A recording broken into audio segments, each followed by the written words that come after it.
Denver society, forever hungry for a fresh scandal to discuss over Sunday tea, had rarely seen an engagement party end quite so abruptly as the one held for Adeline Winthrop and Reginald Ashcroft on a warm June evening in 1887, when the bride-to-be,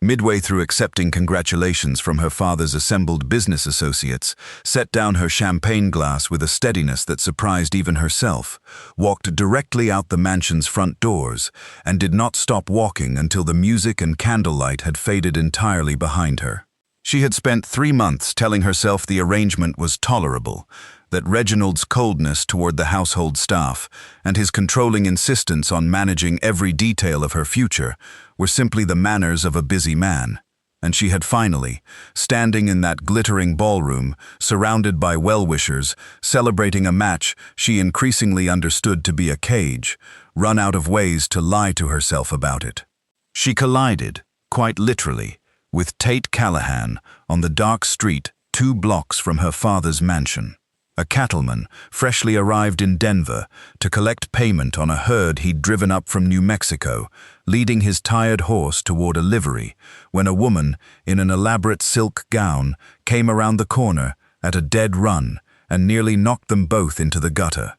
What followed that collision, her breathless, half-laughing apology, his steadying hand on her arm, the particular recognition that passes between 2 people who have each spent considerable time pretending to be someone circumstances demanded, rather than who they actually were, set in motion a chain of events that would carry both of them considerably further from Denver, and considerably closer to each other, than either could have predicted standing on that dark street corner. This is the story of a bride who ran from an engagement built on obligation, and a cowboy who happened to be standing in exactly the right place to catch her, and everything that followed once she decided, for the first time in her sheltered life, to keep running toward something rather than merely away. Adeline Winthrop was 22 years old, the only child of a Denver shipping merchant named Charles Winthrop, whose business had suffered considerable losses 2 years prior, when a warehouse fire destroyed nearly 1/3 of his inventory, leaving debts that threatened to consume everything he'd built across 3 decades of careful trading. Reginald Ashcroft, heir to a considerably larger fortune built on Colorado silver interests, had offered a marriage arrangement that would settle Charles Winthrop's debts entirely, in exchange for his daughter's hand, a proposal Charles had accepted with the particular desperate gratitude of a man watching his life's work slip away, without giving his daughter's own feelings on the matter more than passing consideration. Adeline had agreed to the engagement 3 months prior, out of genuine love for her father and a clear-eyed understanding of the alternative, watching him lose everything, and likely his health along with it,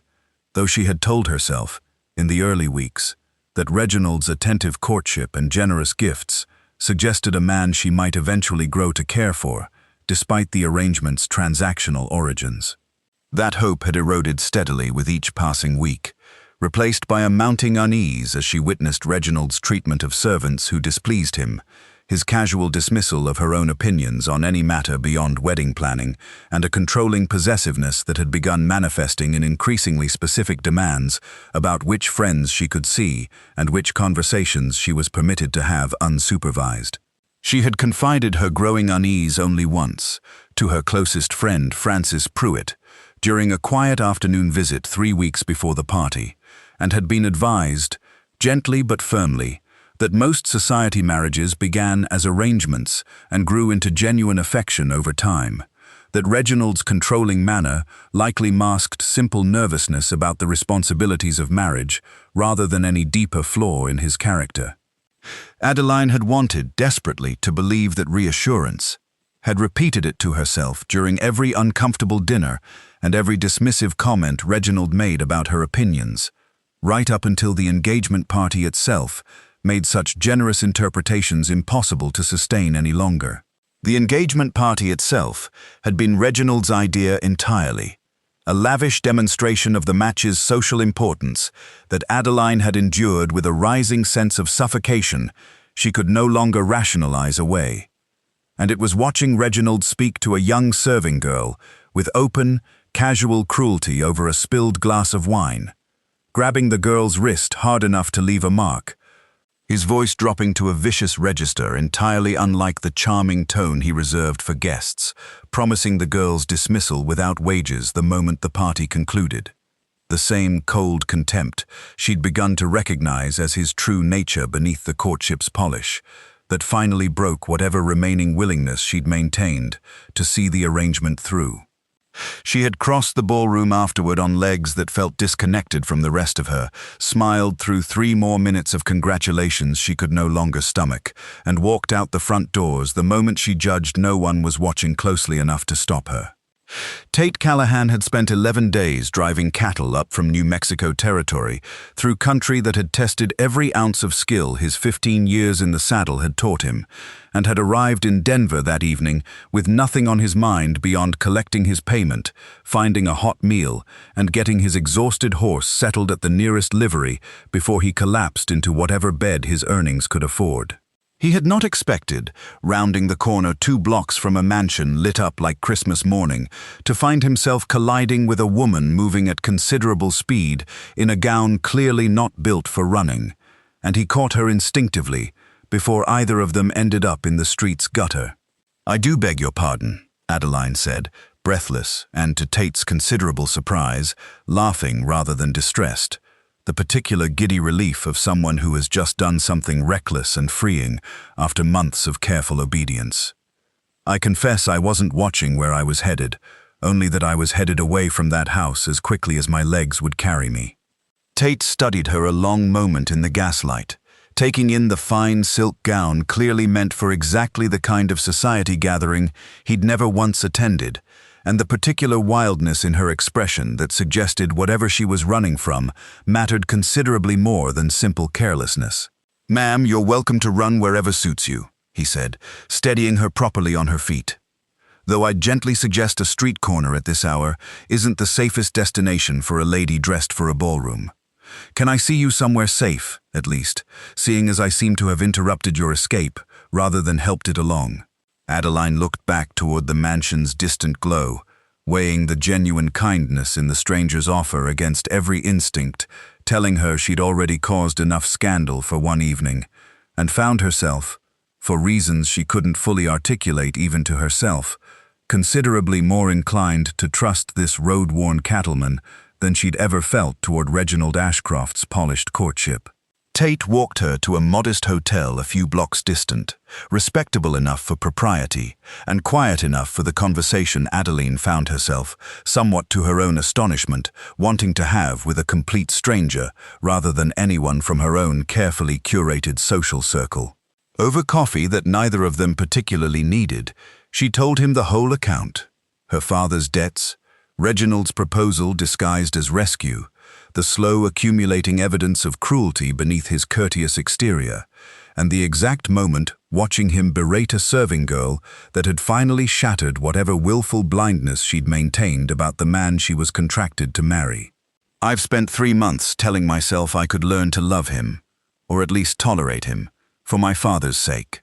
Adeline said, turning her coffee cup slowly between her hands. "Tonight, I understood, watching him speak to that girl the way he did, that tolerating him meant tolerating a lifetime of watching him treat everyone beneath his notice exactly that way, myself eventually included, once the wedding ring made my objections considerably less inconvenient for him to ignore." Tate listened without interrupting, recognizing in her account the particular trapped desperation of someone who had run out of acceptable choices within the world she'd been raised to navigate. "Can't say I know much about Denver society or silver fortunes," he said when she'd finished, "but I know plenty about reading a person's character by how they treat folks who can't do anything for them in return, and by that measure, this Ashcroft fellow sounds like considerably poor husband material, regardless of his fortune." Something in his plain, unpolished honesty struck Adeline considerably harder than any of Reginald's practiced compliments ever had, and she found herself, for the first time in months, laughing genuinely rather than performing the polite amusement society demanded of her. "You've a rare gift, Mr. Callahan, for saying exactly what you mean without any apparent concern for whether it's fashionable," she said, studying him across the small table with newfound interest. "I confess I've spent so many months surrounded by men who calculate every word for effect that I'd nearly forgotten plain speech was still practiced anywhere in polite company." Tate shrugged, entirely unbothered by the observation. "Never had much patience for calculating my words, ma'am. Cattle don't respond to flattery, and I expect most people don't either, whatever they might claim to prefer." Adeline laughed again at that, and the sound carried a genuine warmth that surprised even her, given how thoroughly the evening's earlier terror had wrung her out. By the time the hotel's night clerk finally suggested, gently, that the dining room was closing for the evening, neither of them had noticed the hours passing, both far too absorbed in a conversation that felt, to each of them, considerably more honest than anything either had shared with another person in years. Reginald Ashcroft discovered Adeline's flight within the hour, and rather than the embarrassed retreat a wounded suitor might reasonably display, he responded with a controlled fury that revealed, more plainly than anything preceding it, exactly the character Adeline had glimpsed at the engagement party. He hired 3 men before midnight to search Denver's hotels and boarding houses, framing the search to hotel staff as concern for a bride overwhelmed by wedding preparations, rather than admitting the engagement had collapsed entirely. And by morning, his search had narrowed to the modest hotel where Tate had escorted Adeline the previous evening. Reginald had also, before dawn, sent a considerably more personal message to Charles Winthrop, framing his daughter's disappearance not as a broken engagement, but as evidence of some undisclosed madness or scandal that had overtaken her, a story calculated to frighten Charles into pressuring his daughter's return, rather than supporting whatever decision had driven her to flee in the first place. Charles, receiving that message at his breakfast table with genuine alarm, had not yet learned enough to doubt Reginald's account, and Adeline would not discover until considerably later exactly how close her father had come to joining the search against her, rather than for her. Tate, waking early out of habit from years of cattle-driving discipline, spotted Reginald's hired men questioning the hotel's desk clerk from the dining room window, and understood immediately, from Adeline's description of the man the previous evening, exactly who had sent them. He found Adeline already awake and alarmed, having glimpsed the same scene from her own window, and addressed the situation with the calm, practical steadiness that had carried him through considerably more dangerous predicaments than an angry ex-fiancé's search party. "Those men are asking after you specifically, and I'd wager Ashcroft's paying them well enough that they won't give up easily," Tate said.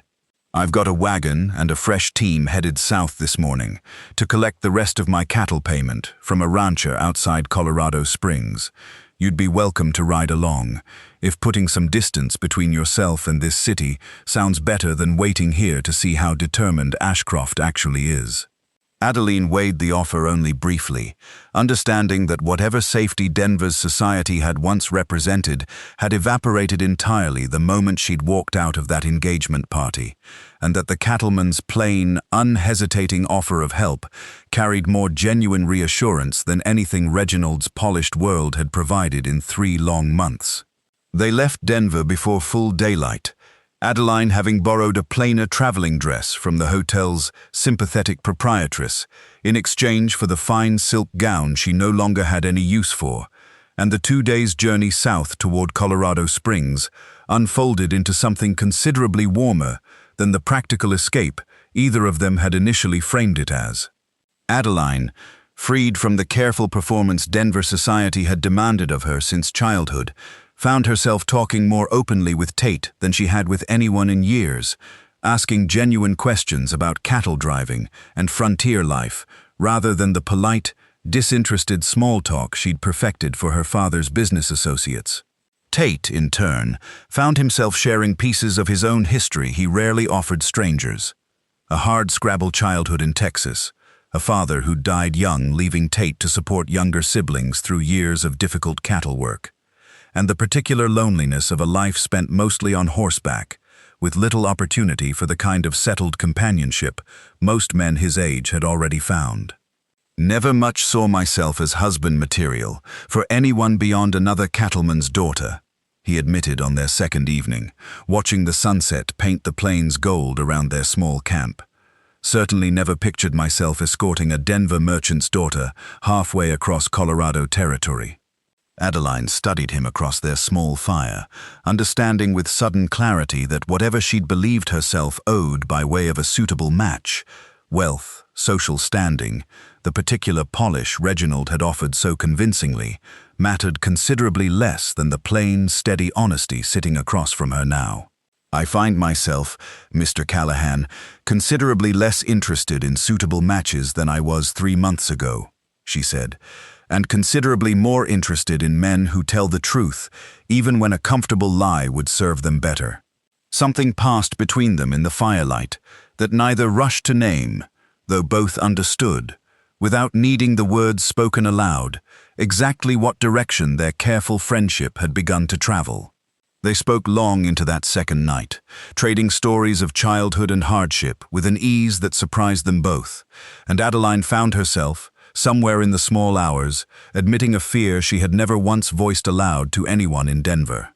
"I used to lie awake some nights, wondering whether I was capable of genuine feeling at all," she confessed, watching the last embers of their fire rather than Tate's face. "Since I managed the entire courtship with Reginald, without ever once feeling the things novels and songs promised a woman ought to feel for the man she intended to marry. I worried, some nights, that whatever capacity for real love other people carried had simply been left out of me."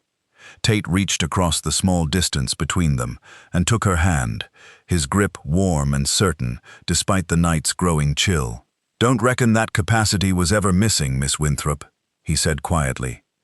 "Reckon it was only ever waiting on the right person to draw it out, same as a spring that won't run until someone finally clears the stones blocking it." Adeline said nothing for a long moment, simply holding his hand beneath the wide Colorado stars, and felt, for the first time in longer than she could remember, entirely and completely herself. A sudden thunderstorm caught them exposed on open ground the following afternoon, forcing Tate to guide the wagon and team toward a rocky outcropping that offered the only shelter for miles, and the two of them huddled together beneath the narrow overhang, while rain hammered the plains around them and lightning split the darkening sky in brilliant, momentary flashes. Adeline, who had spent her entire sheltered life indoors during weather this fierce, found herself, to her own considerable surprise, exhilarated rather than frightened, watching the storm's raw power with something closer to wonder than fear. "Denver's storms never looked quite like this from behind good glass windows," she said, raising her voice over the rain's steady roar, and Tate, close enough beside her that she could feel the warmth of him despite the storm's chill, found himself studying her lightning-lit profile with an intensity he made no particular effort to hide any longer. "Reckon there's considerably more to feel out here than glass windows ever let a person feel," he said, and something in the low, unguarded register of his voice carried a weight that made Adeline's breath catch, despite the cold rain misting over them both, the narrow shelter drawing them close enough that she could feel the warmth radiating from him even through the storm's chill. She turned to face him fully then,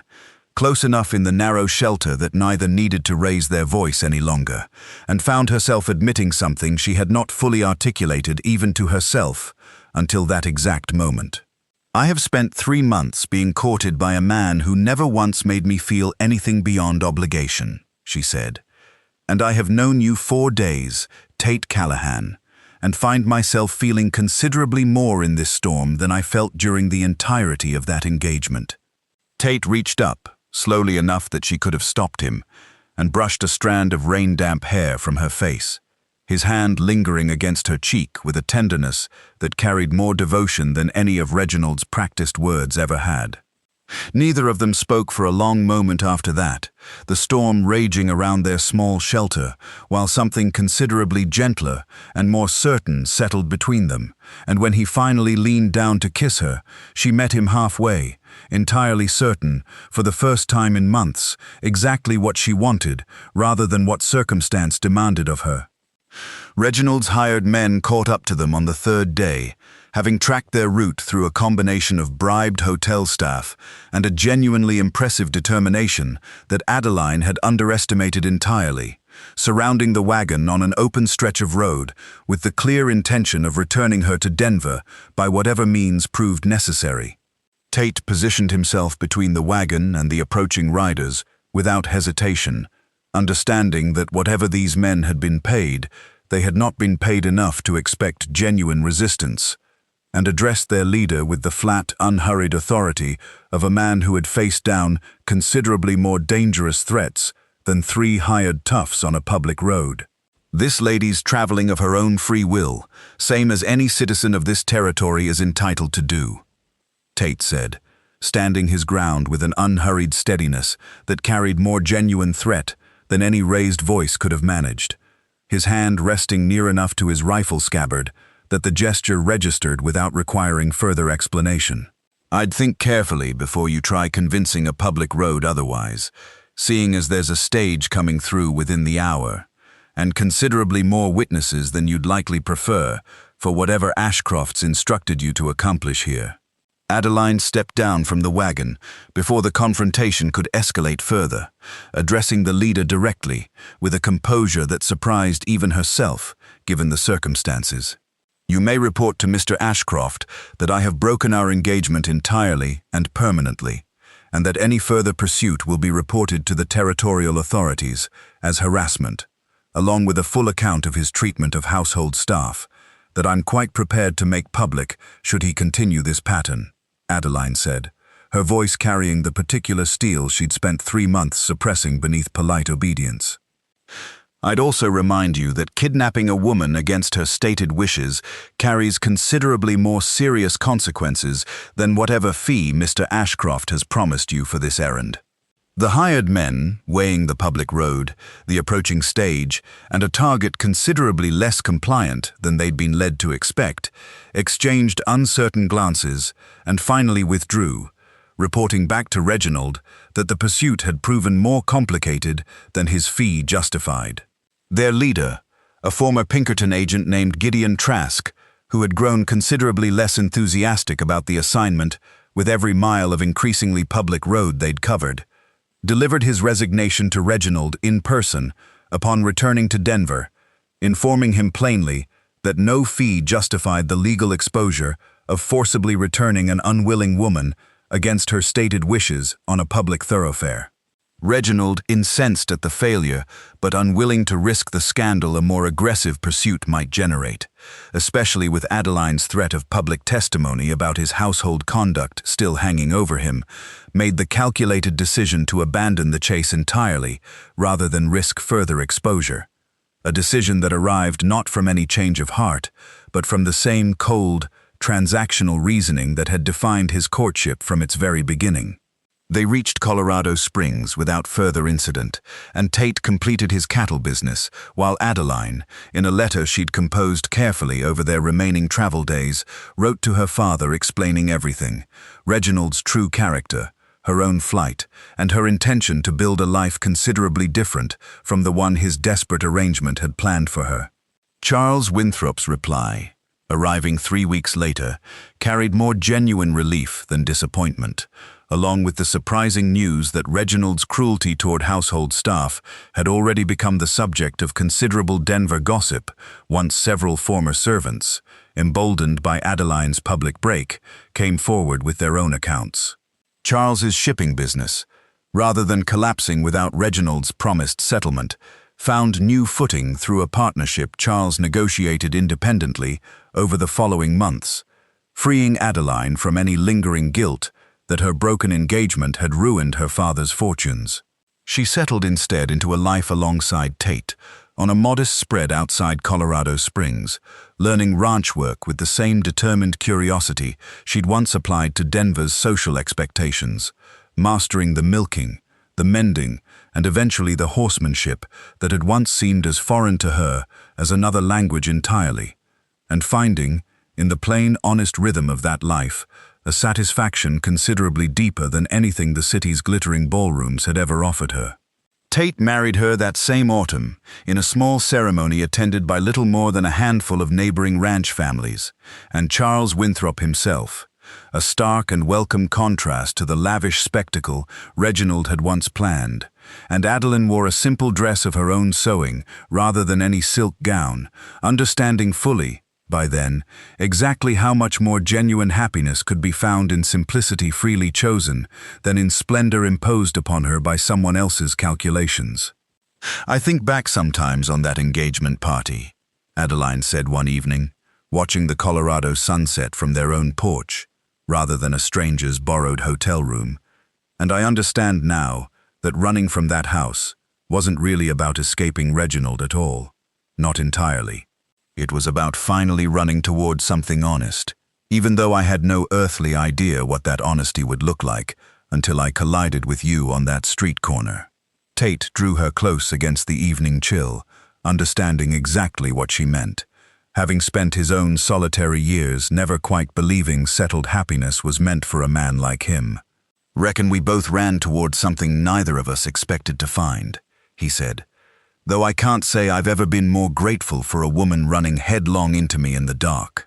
He pressed a kiss to her hair, unhurried and certain, the kind of small tenderness that had become as natural to them now as breathing, and Adeline thought, not for the first time, that she would happily collide with this man on 1,000 more dark street corners if it meant arriving, every single time, at exactly this porch, this sunset, this quiet, unshakable certainty of being loved for precisely who she was, rather than what she could settle for someone else. Charles Winthrop visited them himself that autumn, having finally learned the full truth of Reginald's character through the mounting testimony of former household staff and his own daughter's patient, detailed letters, and arrived at the modest ranch expecting to find, he later admitted, a daughter diminished by hardship and regret. What he found instead was Adeline, sun-browned and genuinely radiant, moving through ranch chores with a confidence he had never once seen in Denver's ballrooms, and a quiet cattleman who treated his daughter with a devotion considerably more substantial than any of Reginald's practiced courtship had ever managed. Charles stayed a full week and left Colorado Springs with his blessing given freely rather than extracted through desperate necessity, understanding at last that his daughter's happiness had never required the fortune he'd once believed essential to securing it. Adeline wrote to Francis Pruitt not long after, describing the ranch, the wide Colorado sky, and the particular, hard-won contentment of a life built on honesty rather than obligation, and received in reply a letter confessing that Frances had, in the months since Adeline's flight, begun to see her own comfortable marriage with considerably more clear-eyed scrutiny than she'd previously allowed herself,